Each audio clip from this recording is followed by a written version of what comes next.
Hello students, कल जो हमने लास्ट टॉपिक किया था काइनेमेटिक्स में, वो क्या था? Distance and displacement.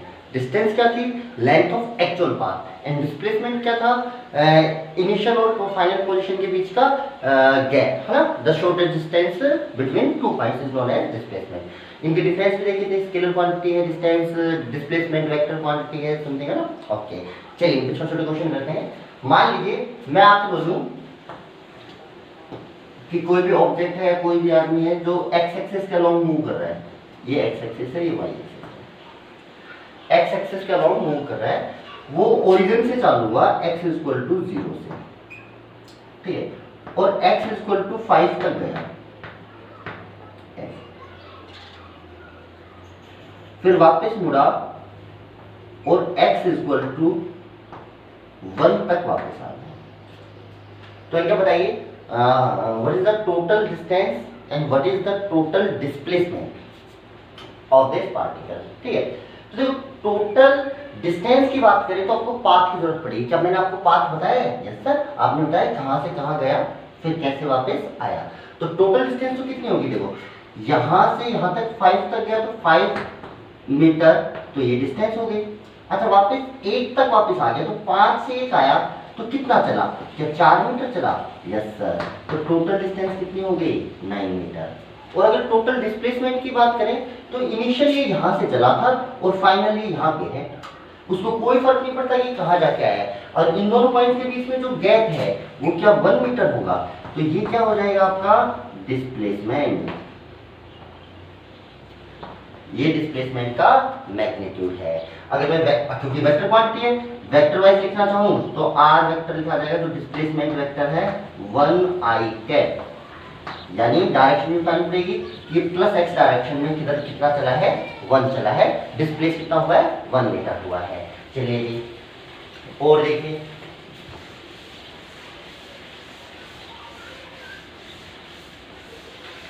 Simple simple से क्वेश्चन देखिए। मान लीजिए एक आदमी यहां से चला एक सर्कुलर पाथ में,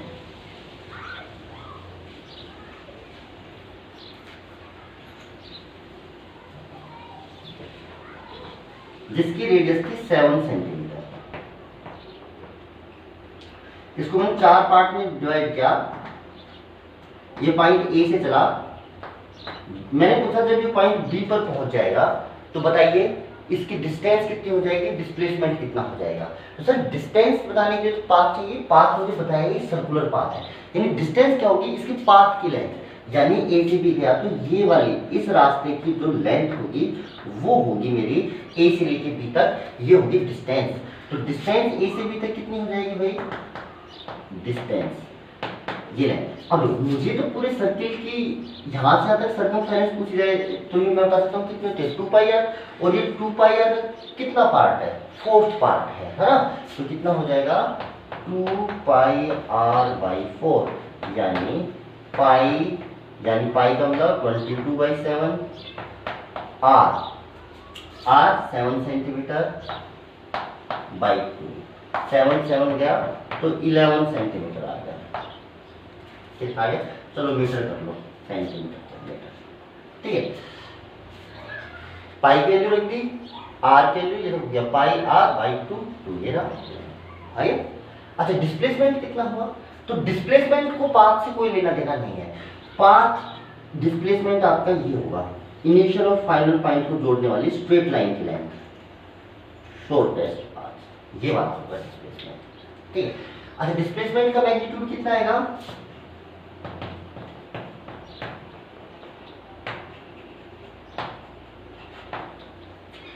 हेलो, क्या ये एक ट्राइंगल बन रहा है? यस सर, ये एक ट्राइंगल बन रहा है। ये साइड कितनी? 7, ये साइड कितनी? 7, तो ये वाली साइड कितनी हो जाएगी? रूट का 7 स्क्वायर प्लस रूट का 7 स्क्वायर, है ना, यानी 49 प्लस 49, तो √98, या इसको आप लिख सकते हो 7√2, देख सकते हो। अच्छा, अब मैं ये सी पे आ गया, तो ए से सी तक टोटल डिस्टेंस कितनी हुई? ए से सी तक डिस्टेंस ए से सी तक डिस्टेंस। तो आपने कहा जी ए से सी तक की डिस्टेंस, चलो देखते हैं। तो ए से ये सी पॉइंट, तो डिस्टेंस तो क्या ये यहां से इस पाथ से है, तो डिस्टेंस तो ये होगी, ये पूरी। और डिस्प्लेसमेंट क्या होगा, ये होगा। तो सर जी डिस्प्लेसमेंट तो सीधा डायमीटर बन गया 14, और डिस्टेंस होगी हाफ सर्किल जितनी। अभी क्वार्टर सर्किल में कितना था 11, और क्वार्टर सर्किल और चल गया तो कितना हो गया 22। तो डिस्टेंस तो होगी भाई आपकी 22 मीटर, और जो डिस्प्लेसमेंट हो गया वो हो गया 14 मीटर। बोल बात समझ में? ऐसे में कहूं जब ये डी पर पहुंच जाएगा, तो ए से डी तक टोटल डिस्टेंस, भाई बोलो जरा, ए से डी तक की डिस्टेंस क्या 3 क्वार्टर सर्किल हो गए, जो 11 मीटर 11 मीटर 11 मीटर, एक क्वार्टर सर्किल में 11 चलते ना, 11 11 11, तो कितना हो गया भाई 33 मीटर। और डिस्प्लेसमेंट पूछूं,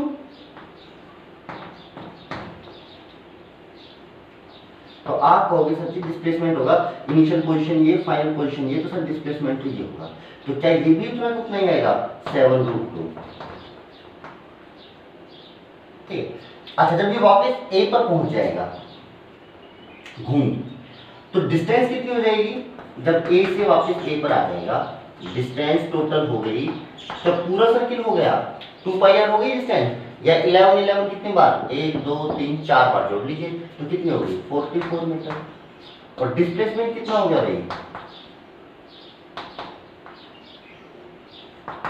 तो 0 मीटर। तो इनिशियल और फाइनल पॉइंट सेम है, तो इनिशियल फाइनल पॉइंट के बीच में गैप कितना है 0, तो डिस्प्लेसमेंट कितना हो गया 0। चलिए जी और देखिए,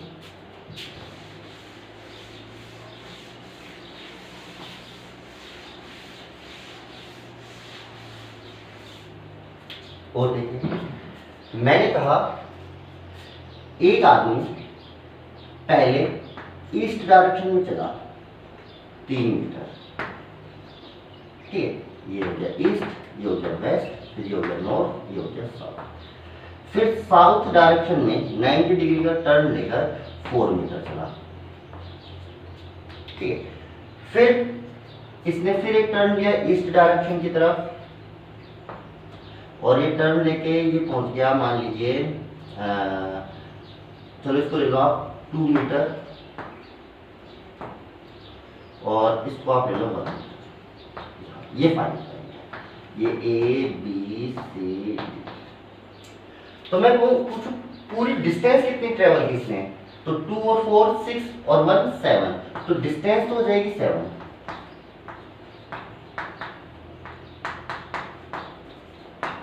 और डिस्प्लेसमेंट क्या होगा, तो डिस्प्लेसमेंट ये वाला हो जाएगा, बोल होगा कि नहीं होगा।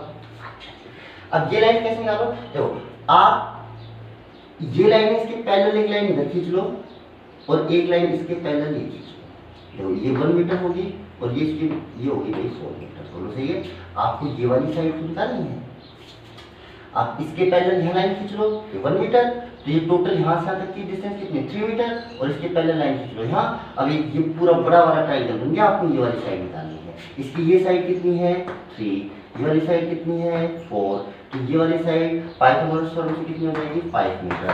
तो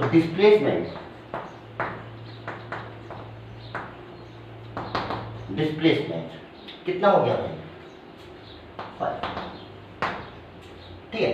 तो कभी भी ऐसा हो बार बार मुड़ रहा हो, तो सारी हॉरिजॉन्टल लाइंस को एक जगह बना लो, वर्टिकल लाइंस को सब एक जगह बना लो, और फिर पूरा एक ट्रायंगल बना लीजिए, है ना। अच्छा जी, जैसे देखिए, जैसे मैं आपको बोलूं ठीक कि ऐसे मान लीजिए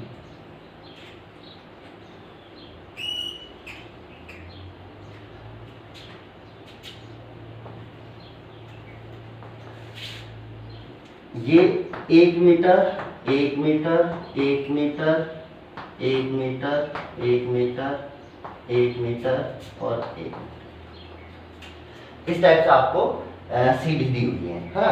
यहाँ पे मुझसे पूछा गया एक आंट, एक चींटी है ना, यहाँ पे वो यहाँ से यूं चली, यूं उतरती गई उतरती गई उतरती गई, और यहाँ पर आ गई। तो बताइए टोटल डिस्टेंस और टोटल डिस्प्लेसमेंट कितना, जो कितना चली 1 1 1 1 1 1 1, कितना 1 2 3 4 5 6 7, क्या 7 मीटर हो गई? Yes sir. वैसे डिस्प्लेसमेंट पूछा तो डिस्प्लेसमेंट देखो सारी हॉरिजॉन्टल को एक साथ बना लीजिए आप, तो कितनी है 1 2 3 4, तो 4 मीटर तो ये हॉरिजॉन्टल चली है, और वर्टिकल कितना उतरी है 1 metre 2 metre 3 metre, 3 metre vertical उतरी है, तो डिस्प्लेसमेंट आपका ये वाला हो गया, कितना हो गया जी 5 मीटर, तो इसका डिस्प्लेसमेंट 5 मीटर है, डिस्टेंस कितनी है इसकी 3 मीटर, ठीक है। चलिए जी और देखिए,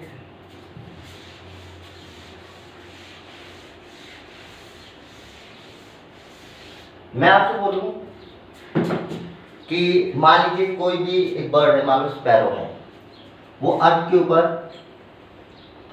3 मीटर इधर चली, फिर 3 मीटर इधर से 90 डिग्री टर्न लेके इधर चली, 4 मीटर ले लो, और उसके बाद यू इस डायरेक्शन में चली, ठीक है, और कितना चली 5 मीटर इस डायरेक्शन में, ऐसे 5 मीटर, ठीक है। हमारे क्या बताइए इसका डिस्प्लेसमेंट टोटल कितना हो जाएगा, तो आप ध्यान कीजिए जैसे 5 मीटर का पॉइंट यहाँ आया, तो आपसे ये वाली दूरी पूछी गई है, बोल बात समझ में आई, तो आप इसको 2 तरीके से कर सकते हो, देखो भाई आप यहाँ से यहाँ तक जो डिस्प्लेसमेंट कैसी क्वांटिटी है वेक्टर, तो डिस्टेंस में पूछूं तो कितना हो जाए 3 4 और 5, कितना हो गया 12 मीटर, तो क्या हो गई डिस्टेंस 12 मीटर, तो कितनी हो गई डिस्टेंस हो गई। अच्छा डिस्प्लेसमेंट कितना होगा, तो आप इसको 2 तरीके से बना सकते हो, या तो इसको 3D में डायग्राम बना लो ऐसा क्यूब,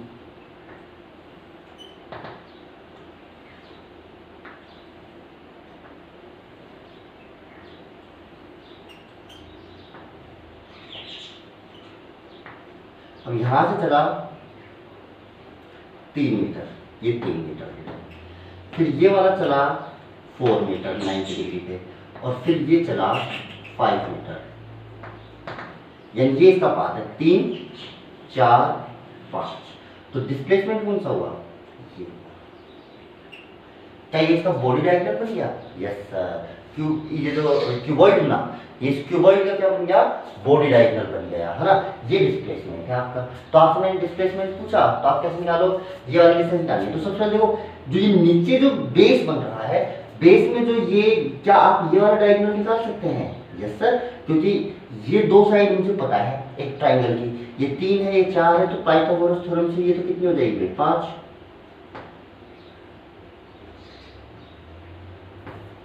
अच्छा अब देखो ये ट्राइंगल और बन रहा है वर्टिकल, ये वाला और ये वाला, ये वर्टिकल ट्राइंगल बन रहा है, इसकी ये वाली साइड कितनी है बेस वाली 5, और फिर ये खड़ी वाली साइड कितनी है ये भी 5, और आपको ये वाली निकालनी है, तो ये कितना हो जाएगा root this square plus this square यानी 50, 25 25 है ना 50, यानी 5 रूट 2, तो टोटल डिस्प्लेसमेंट हो गया भाई 5 रूट 2, कितना हो गया 5 रूट 2, ठीक है। या तो आप ऐसे निकाल लीजिए टोटल डिस्प्लेसमेंट, डिस्टेंस निकालने में कोई दिक्कत नहीं है, डिस्प्लेसमेंट निकालना पड़ेगा तो 3D में आपको ऐसे निकालना पड़ेगा। अच्छा जी और देखिए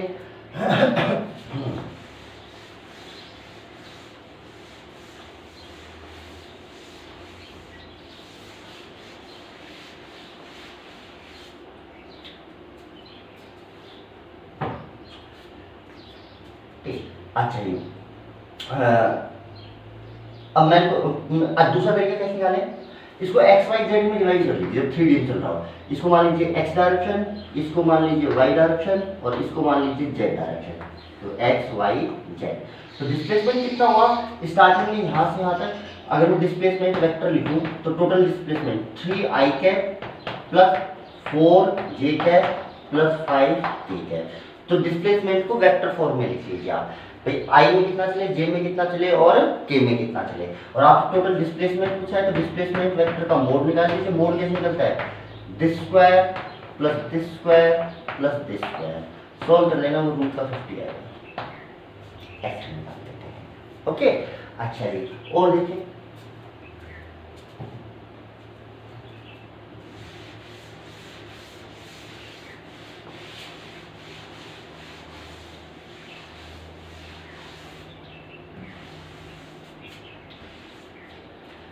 कुछ क्लॉक वाले क्वेश्चंस होते हैं, जैसे मान लो मैं आपसे बोल लूँ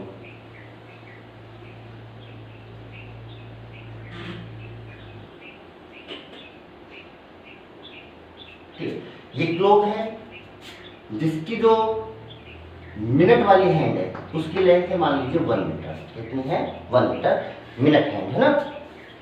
अच्छा, जब बोला कि जब 12 बज रहे थे, तो अगर 12 बज रहे तो क्या दोनों जो आवर्स वाली और मिनट वाली हैंड यहाँ पे होंगे? ठीक। अच्छा, अब 12:30 बजे, तो क्या ये मिनट हैंड है ये एकदम इधर आ जाएगी 12:30 बजे 6 पे आ गई। तो मैंने कहा 12 बजे से लेके 12:30 बजे तक 12:30 तक जो ये मिनट हैंड है ना, इसकी जो टिप है इसका डिस्टेंस कितनी होगी और डिस्प्लेसमेंट कितनी होगी इस मिनट हैंड की टिप की। क्या ये मिनट हैंड भी घूमेगी? तो ये जो टिप है क्या वो इस पाथ पे चलेगी? Yes sir. तो यहाँ से यहाँ आएगी आधे घंटे में। आधे घंटे में कितना पार्ट ट्रेवल किया इसने? यहाँ से यहाँ तक का, यानी हाफ सर्किल। हाफ सर्किल का मतलब जो डिस्टेंस होगी वो तो हो जाएगी 2πr/2। 2πr/2 तो कितना हो जाएगा भाई? Pi into are. पाई की वैल्यू 22/7 इंटू 1 तो आ जाएगा 22/7 मीटर। ये तो हो गई डिस्टेंस। और डिस्प्लेसमेंट कितना हुआ? ये था यहाँ पे, पहुंच गया है यहाँ पे, यहाँ से यहाँ पर पहुंचा, तो क्या डिस्प्लेसमेंट 2 मीटर हो जाएगा? क्या डायमीटर बन गया नहीं? डिस्प्लेसमेंट ये हो गया 2 मीटर। ठीक, ऐसे में पूछ देता जैसे 12 o'clock से 2:30 तक बता दीजिए। तो देखो वो 12 o'clock पे तो मिनट हैंड यहाँ पे थी, और जब 2:30 होंगे तब आर साइड का आपको कोई लेना देना नहीं है, आप तो यहीं पे होगी। 2:30 होगा तो जो मिनट हैंड है वो तो 6 पे आ जाएगी ना पक्का से। पर देखो पहले 12 से 1 बजेगा जब वापस यहाँ पे, 2 बजेंगे जब वापस यहाँ पे, और 2:30 बजेंगे तब ये यहाँ पे आएगी। तो यानी कुल कितने सर्किल कंप्लीट कर चुका होगा ये टिप? 12 से 1 के बीच में एक सर्किल, 2 बजे तक दूसरा सर्किल, और 2:30 बजे तक एक सर्किल हाफ, है ना। तो कितने सर्किल कंप्लीट कर चुका होगा? 2.5। तो जो टोटल डिस्टेंस हो जाएगी, अगर मैं 12 से 2:30 तक पूछूं आपसे, तो जो टोटल साइकिल हो जाएंगे, टोटल साइकिल ये कंप्लीट कर लेगा, वो कर लेगा 2.5 यानी 5/2। अब एक तो टोटल डिस्टेंस कितनी हो जाएगी? एक चक्कर में, एक साइकिल में कितना चलता है? 2πr। ये आपकी टोटल डिस्टेंस होगी। डिस्टेंस इसको इससे कैंसिल कर लीजिए, कितना हो गया? 5πr। आर की वैल्यू कितनी रखी है? 1, तो आंसर आ जाएगा 5π मीटर। ठीक है, 5π मीटर। चाहो तो आप पाई की वैल्यू रख सकते हो, 110/7 आ जाएगा। ठीक है। अच्छा, डिस्प्लेसमेंट कितना होगा? सर अब कितने चक्कर मारे? इनिशियली यहाँ पे, फाइनली यहाँ पे, तो डिस्प्लेसमेंट तो आपका वही 2 मीटर रहने वाला है। बात हो रहा है आपको? चलिए जी और देखिए।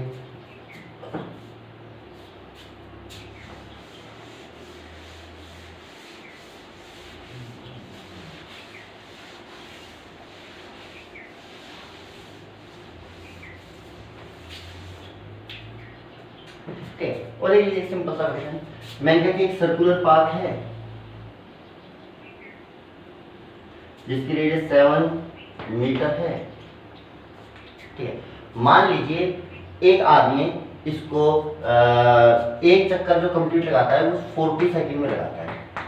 कितने सेकंड में लगाता है? 40 सेकंड। 40 सेकंड में एक कंप्लीट साइकिल कर देता है। ठीक है। अच्छा जी, और वो जो टोटल चला वो उसने कहा कि वो कितनी देर तक चला? मान लीजिए 1 मिनट और 20 सेकंड, यानी 1 मिनट का मतलब हो गया 60 और 40, तो मान लीजिए वो चला 1 मिनट, चला लीजिए आप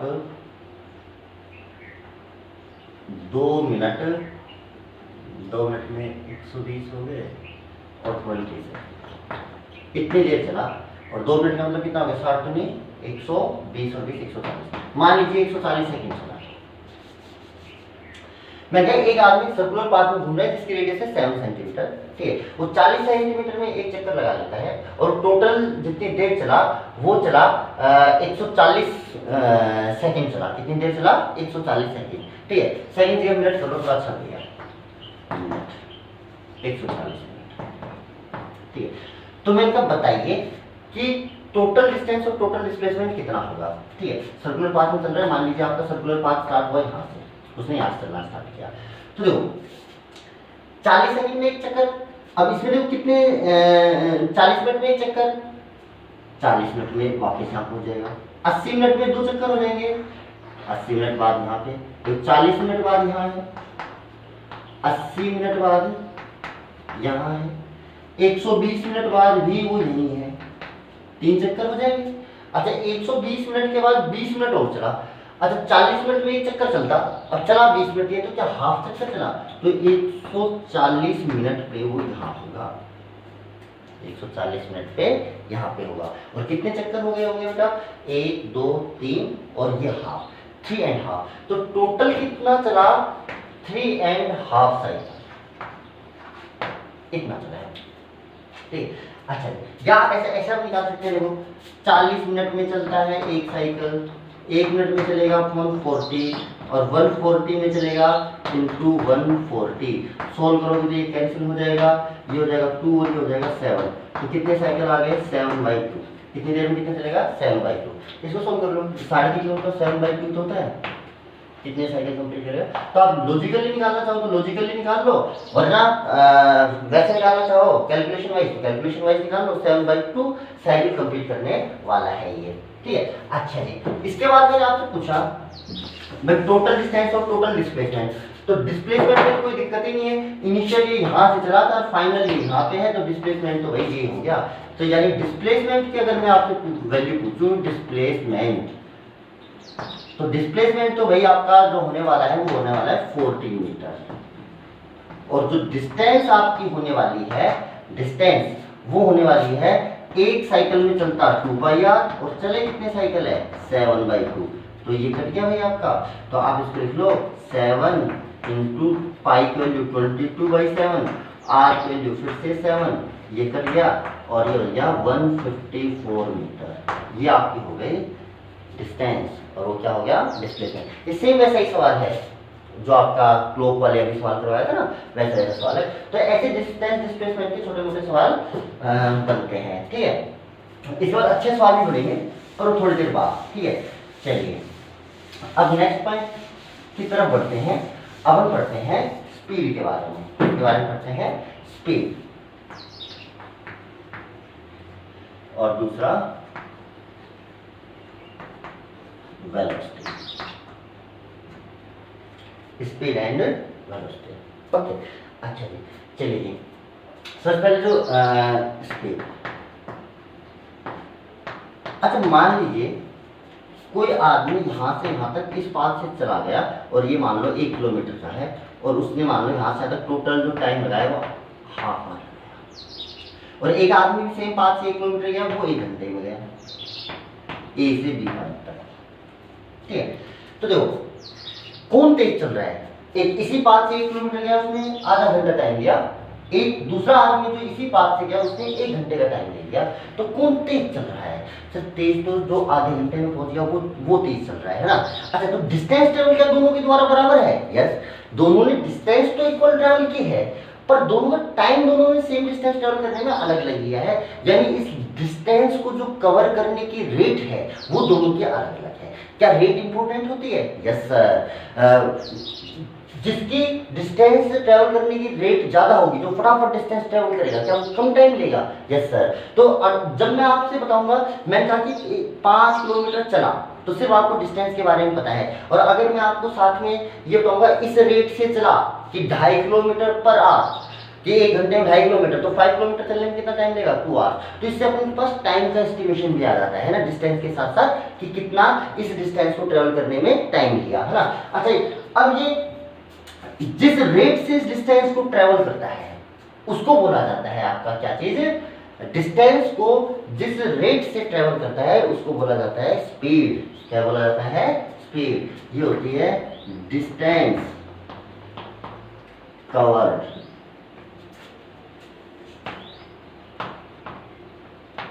पर यूनिट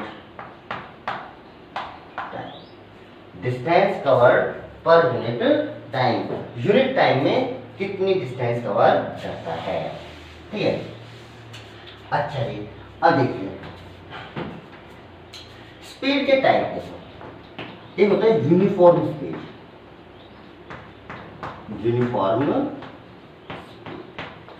यूनिफॉर्म स्पीड का मतलब यानी जो डिस्टेंस कवर करने वाली रेट है वो अगर आपकी कांस्टेंट है, यानी जैसे आपकी स्पीड है 5 किलोमीटर पर आवर, ठीक है, 5 किलोमीटर पर आवर स्पीड, ठीक है।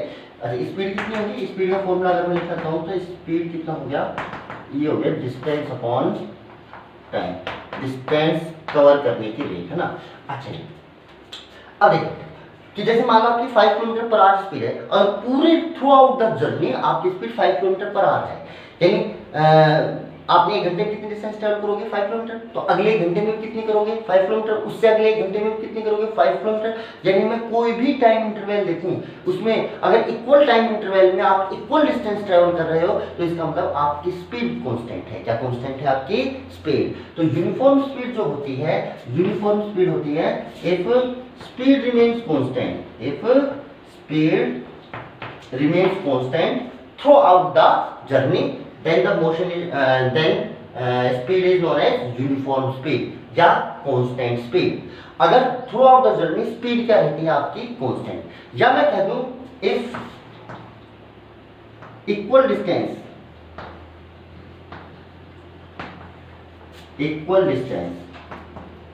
is covered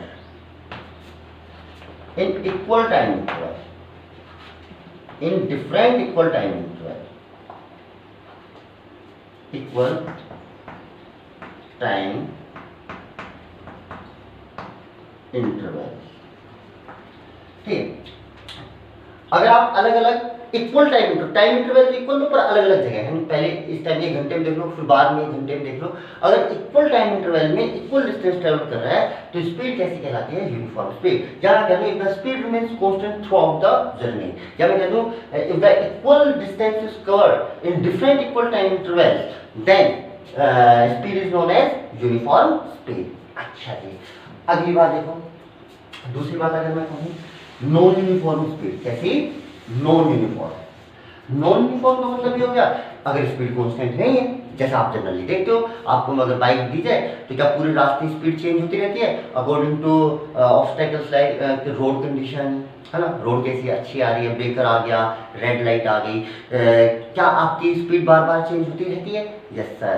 तो ऐसी स्पीड को बोला जाता है नॉन यूनिफॉर्म या वेरिएबल स्पीड। तो सेकंड कौन सी होगी भाई आपकी, नॉन यूनिफॉर्म या वेरिएबल स्पीड, वेरिएबल स्पीड, ठीक है।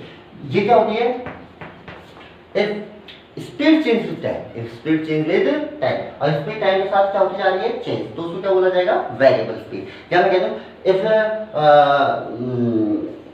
Equal distance is not covered in different equal time intervals then speed is known as non uniform speed। तो ऐसी स्पीड कैसी कहलाती है, नॉन यूनिफॉर्म या वेरिएबल स्पीड। अब जब वेरिएबल स्पीड होती है यानी स्पीड बार बार चेंज हो रही है तो अपन दो तरीके से स्पीड की कैलकुलेशन करते हैं, एक को बोला जाता है एवरेज स्पीड, क्या बोला जाता है, एवरेज स्पीड, और एक को बोला जाता है इंस्टेंटेनियस स्पीड।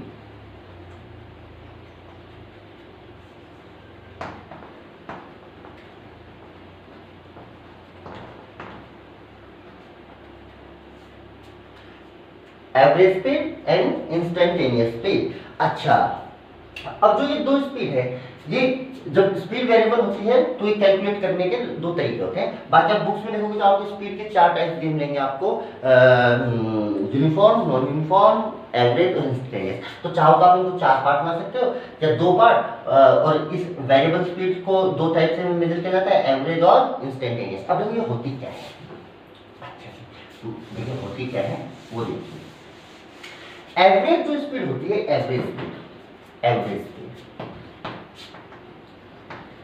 जो एवरेज स्पीड होती है, ये रेशियो होती है total distance upon total time.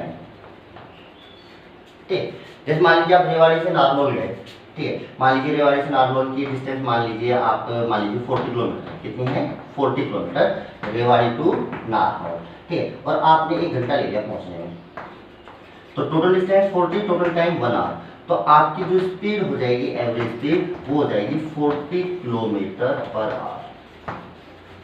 ये आपकी क्या कहलाएगी total speed, sorry average speed क्या कहलाएगी एवरेज। अच्छा, अब इस 1 घंटे के दौरान ऐसा भी हो सकता है बीच में रोड लाइट रेड लाइट आई हो, आप रुके भी हो, ऐसा भी हो सकता है आप उतर के बीच में बाइक से कुछ काम करने चले गए हो, ठीक है, चल भी रहे हो नहीं भी चल रहे हो, पर आपने भी 40 किलोमीटर डिस्टेंस ट्रेवल किया और उसमें 1 घंटा लग गया, उसके अंदर आपसे कैसे भी आए, ठीक है, तो total distance travel upon total time taken, दोनों का रेशियो निकाल लो, इसको क्या बोला जाता है एवरेज स्पीड, ठीक है।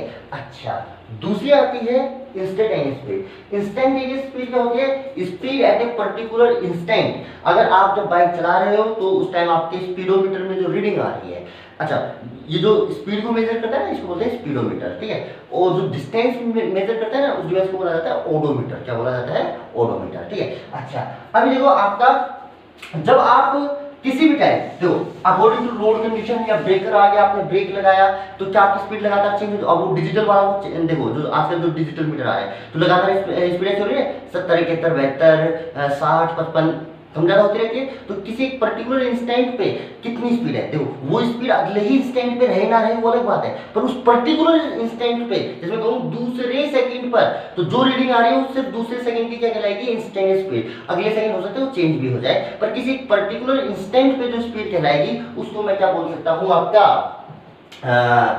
Instantaneous speed. क्या बोल सकता हूँ इंस्टेंटेनियस स्पीड। तो इंस्टेंटेनियस स्पीड क्या कहलाती है, इंस्टेंटेनियस स्पीड क्या होती है, speed at a particular instant, speed at a particular instant, इसको बोला जाता है इंस्टेंटेनियस स्पीड। क्या बोला जाता है इंस्टेंटेनियस स्पीड। अच्छा जी, अगर इसको कैलकुलेट कैसे करते हैं ना, हल्का सा एग्जाम्पल समझिए। मान लीजिए आप दिल्ली टू जयपुर जा रहे हैं, आप कहाँ जा रहे हैं दिल्ली टू जयपुर, है ना। थोड़ा सा सिंपल बनाने के लिए डेटा थोड़ा सिंपल ले लेते हैं। मान लीजिए इन दोनों के बीच में टोटल डिस्टेंस है 200 किलोमीटर, कितनी है 200 किलोमीटर, और मान लीजिए आपको जो टाइम लगता है वो लगता है 4 आवर्स, ठीक है। ये दिल्ली, ये जो भी रास्ता है ये जयपुर आपका। अच्छा, तो आपको टोटल डिस्टेंस होगी 200 और टाइम लग गया 4, तो आपकी एवरेज जो स्पीड है, एवरेज स्पीड क्या वो 200/4 यानी 50 किलोमीटर पर आवर हुई। अब आपने देखो 4 घंटे लिए चलने में, अब इस दौरान आप कहीं पे रुक भी सकते हैं, उतर भी सकते हैं, आप कोई अदर काम जैसे दुकान से कुछ सामान खरीदना है, आप जिस भी व्हीकल से जा रहे हैं उसे उतर के वो सामान लिया, आपने जो भी कुछ किया, आपको तो total distance upon total time चाहिए, ये क्या कहलाएगा आपका एवरेज।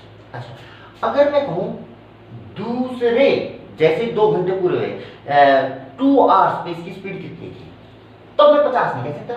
क्या ये 50 स्पीड इसकी थ्रू आउट का पाथ रही है? नहीं सर, मुझे क्या पता, हो सकता है रास्ते में रुका भी हो, कभी इसकी स्पीड 0 भी हुई होगी। क्या इसकी हमेशा 50 रही है? नहीं सर, ये तो एवरेज बैठी है। एवरेज का मतलब होता है कि अगर ये कांस्टेंट स्पीड से चलता पूरे रास्ते कांस्टेंट स्पीड से, तब भी सेम टाइम लेता यहाँ तक पहुंचने में, है ना। यानी जो वो पहुंचा है वो इसका मतलब कि जैसे पूरे रास्ते 50 की स्पीड से चलता हुआ आया है ना। मान सकते हैं ऐसा ना, उसको रिप्लेस कर सकते हैं उस मोशन को, पर वो 50 से चल के आए ये कोई जरूरी नहीं है, पूरे रास्ते 50 थोड़ी रही है स्पीड। अच्छा, तो जब पूरे रास्ते 50 नहीं है, ये तो एवरेज है, तो मैंने कहा एग्जैक्ट 2 आवर पे इसकी स्पीड कितनी होगी। अब देखो एग्जैक्ट 2 आवर पे इसकी स्पीड की निकालनी हो मेरे को, एग्जैक्ट 2 आवर पे, ठीक है। तो अब कैसे निकालें, तो अपन क्या करते हैं कि 2 आवर से लेते हैं 3 आवर्स के बीच में। मैं जैसे यहाँ पे बैठा था, गाड़ी में बैठा था, जैसे 2 घंटे हुए, मैंने 2 घंटे से लेके 3 घंटे, टोटल 4 आवर्स में तो आप यहाँ पहुँच जाओगे।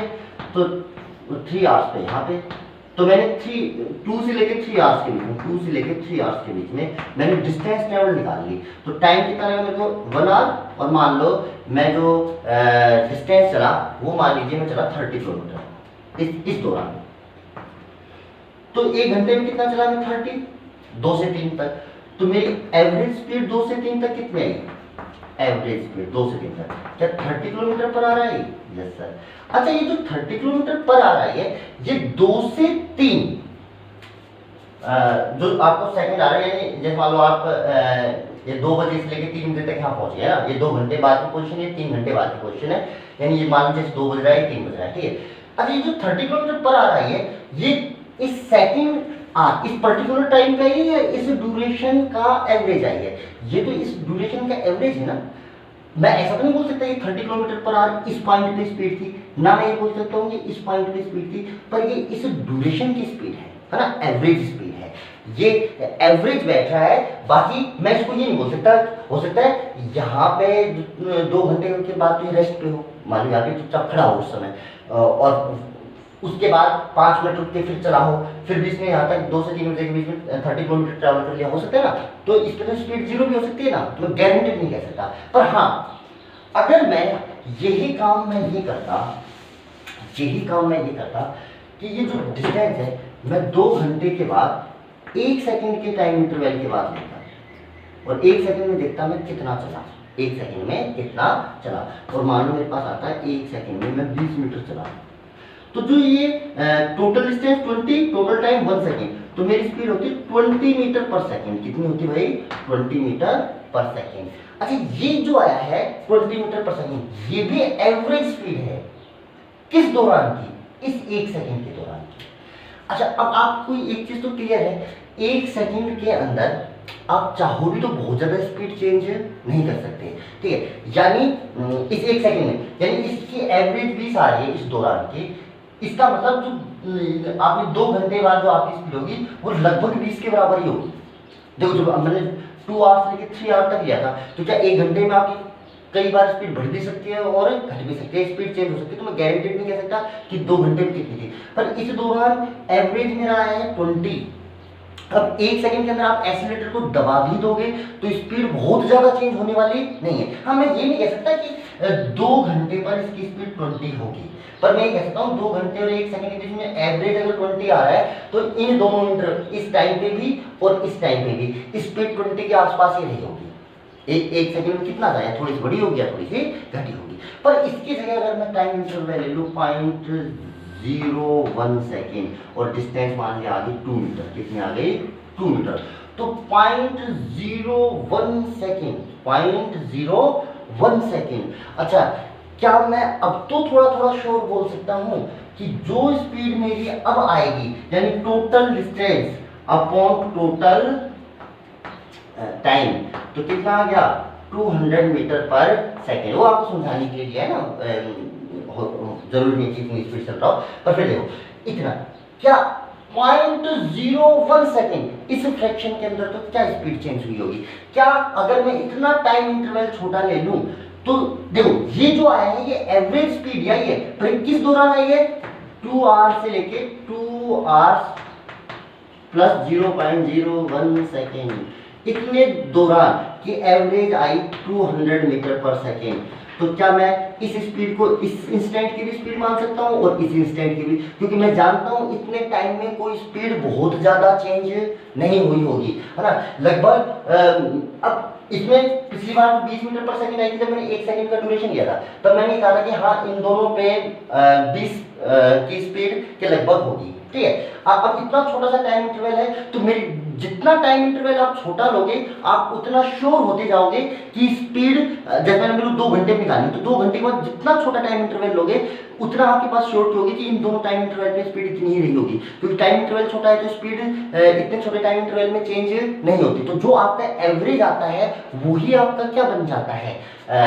इंस्टेंटेनियस बन जाता है। उसको आप इस इंस्टेंट पे भी बोल सकते हो और इस इंस्टेंट पे भी बोल सकते हो। जैसे ये 200 मीटर पर सेकंड है, इसको इस इंस्टेंट में भी स्पीड बोला जा सकता है, इस इंस्टेंट में भी स्पीड बोला जा सकता है, क्योंकि मैंने ऐसा माना इन दोनों इंस्टेंट के बीच में स्पीड चेंज नहीं हो रही क्योंकि टाइम इंटरवल बहुत छोटा है। तो एक्चुअल में इंस्टेंटेनियस जो स्पीड है उसको कैसे डिफाइन किया गया? इंस्टेंटेनियस स्पीड जो होती है वो होती है इंस्टेंटेनियस स्पीड, ये एवरेज स्पीड होती है भाई, एवरेज स्पीड, ठीक है, इन very small time interval, small time interval t2 t plus dt, इस छोटे से टाइम इंटरवल में, चलो इसको डेल्टा टी लेता हूं, और जहां पे डेल्टा टी, ये तो टाइम इंटरवल है, ये बहुत छोटा है, टेंस टू जीरो, ये टेंस टू जीरो हो, तो इसी को क्या बोला जाएगा? एवरेज स्पीड को क्या बोला जाएगा? Instantaneous speed. अच्छा, इंस्टेंटेनियस स्पीड कितनी हो गई, इसको लिखा कैसे जाता है? v। मान लीजिए जो छोटा टाइम इंटरवल है t2 t plus delta T, इस दौरान जो डिस्टेंस चला वो छोटी सी डिस्टेंस चला डेल्टा x, कितनी चला? Delta x। तो जो इंस्टेंटेनियस स्पीड होगी, इंस्टेंटेनियस स्पीड ये जो होगी, ये होगी delta x by delta T, देखो total distance upon total time, total distance upon total time, तो ये है तो क्या? Average speed. यही इंस्टेंटेनियस स्पीड कहलाएगी अगर delta T tends to zero हो, अगर टाइम इंटरवल बहुत छोटा ले लिया जाए तो इसी को क्या बोला जाएगा? Instantaneous speed. क्या बात समझ में आ रही है? तो इंस्टेंटेनियस स्पीड को सिंपली डिफाइन किया गया, इंस्टेंटेनियस स्पीड की डेफिनेशन क्या होती है? Speed at a particular instant. इसको कैलकुलेट कैसे किया जाता है? It is the average speed in very small time interval t2 t plus delta t, where delta T tends to zero. तो भाई इसका जो फॉर्मूला आया, मैथमेटिकल फॉर्मूला, तो अगर मैं बात करूं एवरेज स्पीड का, एवरेज स्पीड का तो जो फॉर्मूला है वो है total distance travel upon total time taken, और इंस्टेंटेनियस स्पीड का जो फॉर्मूला है वो भी एवरेज स्पीड ही है, delta x by delta t, but यहाँ पे लिमिट है कि डेल्टा टी की वैल्यू बहुत कम होगी, यहाँ पे डेल्टा टी कुछ भी हो सकता है। अच्छा, ये आपको मैंने बेसिक मैथमेटिक्स में बताया था, limit delta t tends to zero, delta x by delta t है, तो अपन इसको d x by d t भी लिख सकते हैं। क्या लिख सकते हैं? D x by d t. ये आपके पास फॉर्मूला है किसका? स्पीड का। किसका फॉर्मूला है? स्पीड का, ठीक है जी। अच्छा जी, और देखिए इंस्टेंटेनियस स्पीड, ठीक है, ओके। तो अब बात करें जो स्पीड है ये क्या होती है भाई? वैसे देखा जाए तो डिस्टेंस ट्रैवल की रेट है ना, डिस्टेंस अपॉन टाइम, होगी तो इनका रेशियो, चाहे वो इंस्टेंटेनियस हो चाहे वो आपके एवरेज हो, होगी तो डिस्टेंस पर यूनिट टाइम ही, ठीक है। अच्छा, वो तो टाइम ड्यूरेशन के अकॉर्डिंग उसको एवरेज और इंस्टेंटेनियस बोल दिया जाता है। अच्छा, तो अगर इसकी मैं यूनिट की बात करूं तो बेटा जी इसकी यूनिट होती है मीटर पर सेकंड। ये कौन सी यूनिट है?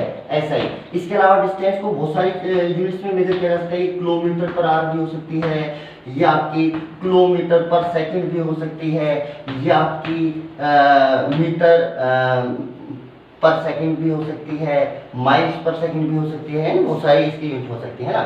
अच्छा, जैसे अर्थ की जो एस्केप वेलोसिटी है वो है 11.2 किलोमीटर पर सेकेंड,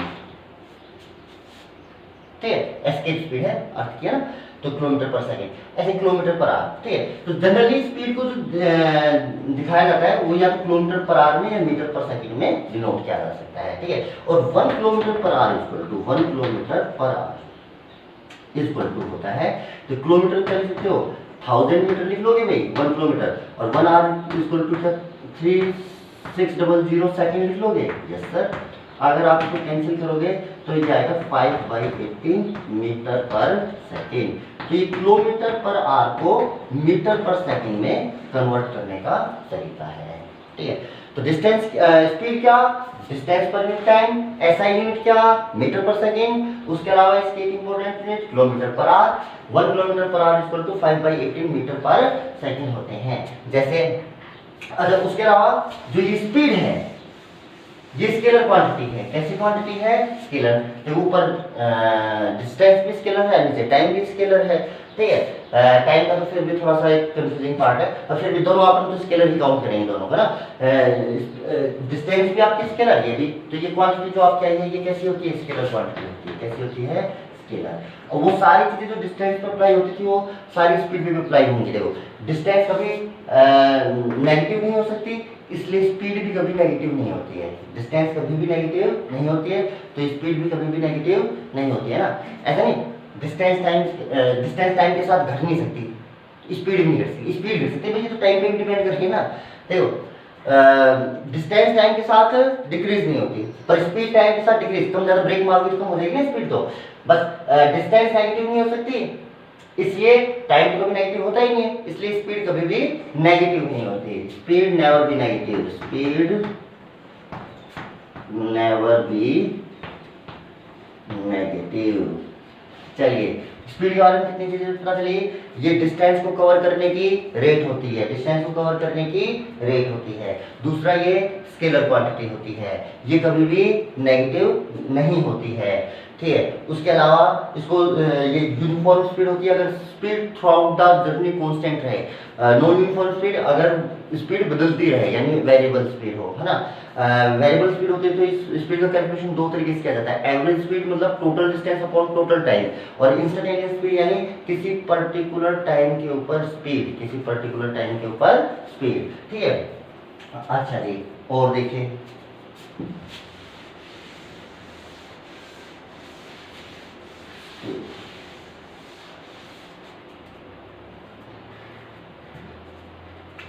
अब बात कीजिए वेलोसिटी। वेलोसिटी क्या होती है, ये होती है speed with direction, speed with direction. अब इसमें डायरेक्शन इंक्लूड होती है तो भाई ये वेक्टर क्वांटिटी होती है। कैसी होती है, वेक्टर क्वांटिटी होती है ना। अगर किसी पॉइंट पे मैं स्पीड को उसकी डायरेक्शन के साथ बताऊं तो वो उस पॉइंट की क्या कहलाएगी, वेलोसिटी, है ना। यानी कुल मिला के मैं ऐसा बोल सकता हूं, किसी भी पॉइंट पे, किसी भी पर्टिकुलर इंस्टेंट पे जो वेलोसिटी का मैग्नीट्यूड होता है वो ही आपका स्पीड होता है। किसी भी पर्टिकुलर पॉइंट के ऊपर अगर मैं वेलोसिटी का मैग्नीट्यूड ले लूं, किसी भी पॉइंट पे लेने से, चलो इंस्टेंटेनियस वेलोसिटी होता है, अगर इंस्टेंटेनियस वेलोसिटी का जो मैग्नीट्यूड होता है वो इंस्टेंटेनियस स्पीड के बराबर आता है। किसके बराबर आता है, इंस्टेंटेनियस स्पीड के। यानी इंस्टेंटेनियस वेलोसिटी और इंस्टेंटेनियस स्पीड तो बराबर ही होती है हमेशा, है। किसी पर्टिकुलर इंस्टेंट पे देखूंगा तो स्पीड और वेलोसिटी सेम आएंगी, बस जो वेलोसिटी है उसके साथ डायरेक्शन भी बताते हैं। तो मैं बोलता हूँ इंस्टेंटेनियस वेलोसिटी का जो मैग्नीट्यूड होता है वो उस टाइम स्पीड के बराबर ही होता है। यानी कुल मिलाकर वेलोसिटी के मैग्नीट्यूड को ही स्पीड बोला जाता था। अच्छा जी, और देखो दूसरा, इसको डिफाइन कैसे किया गया। जैसे आप यहाँ से यहाँ तक ए पॉइंट से बी पॉइंट तक गए थे, ए से बी तक, तो इन्होंने बोला जो वेलोसिटी होती है, वेलोसिटी इनको बोला डिस्प्लेसमेंट पर यूनिट टाइम। क्या बोला गया, डिस्प्लेसमेंट पर यूनिट टाइम। स्पीड क्या थी, डिस्टेंस पर यूनिट टाइम, और वेलोसिटी क्या है, डिस्प्लेसमेंट पर यूनिट टाइम। क्या चीज, डिस्प्लेसमेंट पर यूनिट टाइम। अच्छा, डिस्प्लेसमेंट पर यूनिट टाइम, ओके। अच्छा, पर अगर मैं इसकी यूनिट भी देखूं, यानी वेलोसिटी की बात की जाए, तो वेलोसिटी की यूनिट देखी जाए तो वेलोसिटी कितना होता है भाई, वेलोसिटी है तो ये क्या होगी, तो ये डिस्प्लेसमेंट और टाइम का रेशियो ही। अब इसकी यूनिट भी क्या होगी भाई, मीटर पर सेकंड। यानी स्पीड और वेलोसिटी दोनों की बस सिर्फ डायरेक्शन का फर्क होता है, बाकी दोनों की यूनिट भी क्या होती है, सेम होती है। हाँ, एक खास बात ये भी है कि जो डिस्प्लेसमेंट है वो तो पॉजिटिव नेगेटिव जीरो कुछ भी हो सकता है, इसलिए वेलोसिटी भी पॉजिटिव नेगेटिव और जीरो। भाई +5 मीटर पर सेकंड, मान लो इस चीज की स्पीड है +5 मीटर पर सेकंड, और एक चीज है -5 मीटर पर सेकंड। तो 5 मीटर पर सेकंड का मतलब है इधर, +5 का तो माइनस का मतलब वो इस टाइम पे इधर जा रहा है। तो क्योंकि भाई इसके अंदर तो डायरेक्शन भी इंक्लूड होती है ना, तो डायरेक्शन बनाने के लिए प्लस माइनस लगाने पड़ते हैं। तो देखो वेलोसिटी जो होती है वो पॉजिटिव भी हो सकती है, नेगेटिव भी हो सकती है, जीरो भी हो सकती है, पर स्पीड कभी भी नेगेटिव नहीं होती, क्योंकि स्पीड तो इसका मैग्नीट्यूड ही होता है। तो मैग्नीट्यूड दोनों का लोगे तो दोनों का कितना आएगा, +5 के आएगा। ठीक है। तो स्पीड कभी भी नेगेटिव नहीं होती, वेलोसिटी भाई पॉजिटिव नेगेटिव दोनों आ सकती हैं। अच्छा, नेगेटिव वेलोसिटी का मतलब डायरेक्शन बदल चुकी है। अच्छा जी, और देखिए, ठीक है। अब वेलोसिटी के टाइप कोई, सबसे पहले यूनिफॉर्म वेलोसिटी, क्या चीज, यूनिफॉर्म वेलोसिटी। अच्छा, यूनिफॉर्म वेलोसिटी भाई वो अगर वेलोसिटी वेक्टर क्या रहे कांस्टेंट, अगर क्या रहे वेलोसिटी वेक्टर कांस्टेंट है ना, वेक्टर लगाया हुआ इसमें वेलोसिटी है, स्पीड होता तो सिंपल वी लिख देता मैं, है ना, इसके मोड को क्या बोला जाता है, स्पीड। अगर वेलोसिटी थ्रू आउट द, अगर velocity through out the journey constant रहती है तो उसको बोला जाता है यूनिफॉर्म वेलोसिटी। अच्छा, वेलोसिटी कांस्टेंट का मतलब भाई दो चीजें, वेक्टर क्वांटिटी है तो यानी मैग्नीट्यूड, और दूसरी भाई डायरेक्शन, ये कुछ भी चेंज नहीं होना चाहिए, ना मैग्नीट्यूड ना डायरेक्शन। एक भी चीज चेंज होगी तो वेलोसिटी चेंज मानी जाएगी। मैंने कहा वेलोसिटी कांस्टेंट, तो वेलोसिटी कांस्टेंट का मतलब है ना तो वेलोसिटी का मैग्नीट्यूड चेंज हो रहा है ना वेलोसिटी की डायरेक्शन चेंज हो रही है। यानी एक बार ऑब्जेक्ट इस डायरेक्शन में चलना स्टार्ट हो गया तो पूरे रास्ते इसी डायरेक्शन में चलेगा, डायरेक्शन चेंज नहीं कर सकता, ठीक है, इसको बोलते हैं यूनिफॉर्म वेलोसिटी। अच्छा, डायरेक्शन चेंज नहीं कर सकता तो इसके क्या मतलब कि स्ट्रेट पाथ में चलेगा, यस सर। तो जो यूनिफॉर्म वेलोसिटी जब होती है तो जो भी ऑब्जेक्ट की मोशन का जो पाथ आता है वो स्ट्रेट लाइन आता है। कैसा आता है, स्ट्रेट लाइन, क्या आता है, स्ट्रेट लाइन आता है, ठीक है, यूनिफॉर्म वेलोसिटी में। और जब वेलोसिटी यूनिफॉर्म रहती है तो मोशन को भी यूनिफॉर्म मोशन बोला जाता है। क्या बोला जाता है, uniform motion. What do you understand by the uniform motion? If velocity remain constant, not the speed remain constant, velocity remain constant, then motion is known as uniform motion। और uniform motion के अंदर path कैसा होता है, straight line। कैसा होता है, straight line। अच्छा, अब देखिए और चीज देखिए, straight line पाथ ना, यूनिफॉर्म मोशन, यूनिफॉर्म मोशन खास बात क्या भाई, वेलोसिटी कांस्टेंट, पाथ कैसा, स्ट्रेट लाइन, ठीक है। अच्छा जी, जैसे मैं आपको कहूँ कि कोई आदमी है तो सर्कुलर पाथ में कांस्टेंट स्पीड v से चल रहा है, कांस्टेंट स्पीड v से चल रहा है, तो अगर v स्पीड से चल रहा है तो मैं कहूँ क्या ये यूनिफॉर्म मोशन है? नहीं। देखो, क्या v तो कांस्टेंट है, यस सर, स्पीड तो कांस्टेंट है, पर क्या डायरेक्शन लगातार चेंज हो रही है, यस सर। ये यूनिफॉर्म मोशन का एग्जांपल नहीं है। इस मोशन में क्या कांस्टेंट है, स्पीड। क्या चीज है, स्पीड। अच्छा, वेलोसिटी कांस्टेंट नहीं है, तो मैं आपको क्या इसके अंदर वेलोसिटी कांस्टेंट है? नहीं। क्या कांस्टेंट है आपकी, स्पीड कांस्टेंट है। बात समझ में आ रही है? तो देखो कई बार स्पीड कांस्टेंट होती है, अब उसको आइडिया तो वेलोसिटी सेम चल रही है ना, ये यूनिफॉर्म मोशन नहीं है, ये तो वेरिएबल वेलोसिटी वाली मोशन है ना। आगे जाके देखेंगे इसको सर्कुलर मोशन में पढ़ेंगे। ये यूनिफॉर्म एक्सीलरेटेड मोशन है, इसमें वेलोसिटी चेंज हो रही है ना। आपने पढ़ा भी होगा 9th क्लास में v²/r सेंट्रीपिटल एक्सीलरेशन सेंटर की तरफ लगता है। अच्छा जी, और चीज देखिए, यूनिफॉर्म मोशन, ठीक है। दूसरा भाई कोई नॉन यूनिफॉर्म या वेरिएबल, नॉन यूनिफॉर्म या वेरिएबल, अगर वेलोसिटी क्या हो रही है, चेंज, नॉन यूनिफॉर्म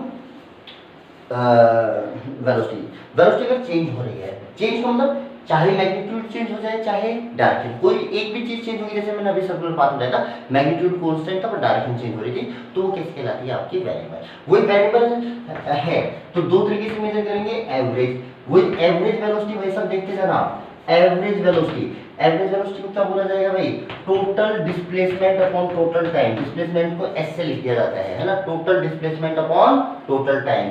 और भाई वही दूसरा, अगर मुझे इंस्टेंटेनियस वेलोसिटी निकालनी है, इंस्टेंटेनियस वेलोसिटी जो होगी वो होगी delta s by delta t, but limit delta t tends to 0। इसको अपन ऐसा लिख सकते हैं d s by d t, और ये हो गया v वेक्टर, किसी भी टाइम पे इंस्टेंटेनियस वेलोसिटी, ठीक है। यहां से अगर आप ऐसा लिखना चाहें, इसको ऐसा भी लिख सकते हैं कि ds vector equal to v dt,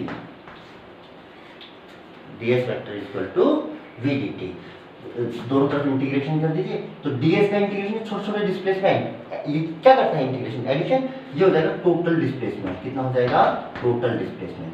अच्छा, equal to v d t. अगर मैं कहूँ वेलोसिटी कांस्टेंट है तो क्या v बाहर आ जाएगा, यस सर, और dt का इंटीग्रेशन कितना हो जाएगा t, यानी टोटल डिस्प्लेसमेंट इक्वल टू होता है velocity into time, displacement equal to velocity into time. ये डिस्प्लेसमेंट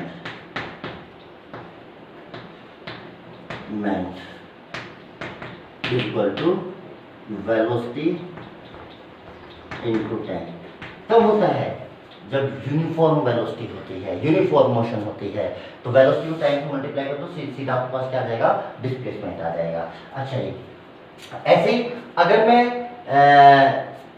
टोटल डिस्टेंस निकालना चाहूँ, डिस्टेंस, तो डिस्टेंस को मैं लिखता हूँ, ये इधर से लिख लेता हूँ मैं, dx बाई dt था ना, और यहाँ पे क्या आएगा, स्पीड आएगा। स्पीड का मतलब v वेक्टर का मोड, सिर्फ मैग्नीट्यूड, यहाँ पे मोड आता है, और फिर ये टोटल डिस्टेंस। तो देखो, आप स्पीड का इंटीग्रेशन करेंगे तो आपके पास डिस्टेंस आएगी, और वेलोसिटी का इंटीग्रेशन करेंगे तब आपके पास जाके क्या आएगी, डिस्प्लेसमेंट, है ना। कैसे आएंगे वो थोड़ी देर बाद समझेंगे, ये बात अभी कम समझ में आ रही है तो कोई दिक्कत वाली बात नहीं, बाद पर फिलहाल आप समझ लीजिए कि डिस्प्लेसमेंट को डिफरेंशिएट करोगे तो वेलोसिटी आएगी, और वेलोसिटी को इंटीग्रेट करोगे तो डिस्प्लेसमेंट आएगा। ऐसे ही अगर डिस्टेंस को डिफरेंशिएट करोगे तब आपके पास क्या आएगी, स्पीड, और स्पीड को इंटीग्रेट करोगे तब आपके पास आएगी डिस्टेंस। ठीक है, अच्छा जी, चलिए अभी फिलहाल आप यहाँ तक की थ्योरी कीजिए। नेक्स्ट क्लास में मैं आपको एवरेज स्पीड और इंस्टेंटेनियस स्पीड निकालना सिखाऊंगा, और उसके अलावा इनसे डिस्टेंस डिस्प्लेसमेंट के और जो क्वेश्चन बनते हैं वो करवाऊंगा। Thank you.